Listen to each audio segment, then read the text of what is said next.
दोस्तों, क्या आपको भी लगता है कि जीडीपी और जीएनपी एक ही चीज़ है?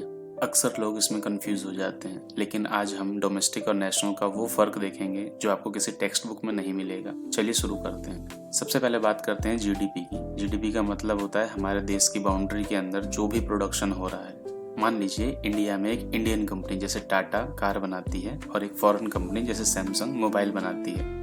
क्योंकि ये दोनों इंडिया की ज़मीन पर काम कर रहे हैं, इनकी पूरी कमाई इंडिया की जीडीपी में जाएगी। सिंपल रूल है, कौन कमा रहा है वो मैटर नहीं करता, कहाँ कमा रहा है वो मैटर करता है। अब आते हैं जीएनपी पर। जीएनपी फोकस करता है सिटीजनशिप पर, बाउंड्री पर नहीं। मान लीजिए कोई इंडियन इंजीनियर यूएस में जाकर लाखों रुपए कमा रहा है, वो इंडिया की जीडीपी का हिस्सा नहीं है क्योंकि वो बाहर है, लेकिन वो हमारे देश का सिटीजन है, इसलिए वो इंडिया की जीएनपी में जुड़ेगा।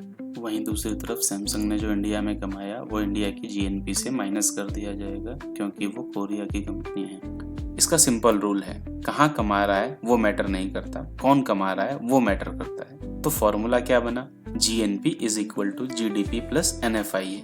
एनएफआईए को बोलते हैं net factor income from abroad, जिसका मतलब है हमारे लोगों ने बाहर से कितना कमाया माइनस फॉरेन लोगों ने हमारे देश में कितना कमाया। तो अगली बार जब कोई जीडीपी की बात करे तो समझ जाना कि वो देश की बाउंड्री की बात कर रहा है। अगर ये वीडियो क्लियर हो तो कमेंट में लिखो इकोनॉमिक्स डिकोडेड और अपने दोस्तों के साथ शेयर करो।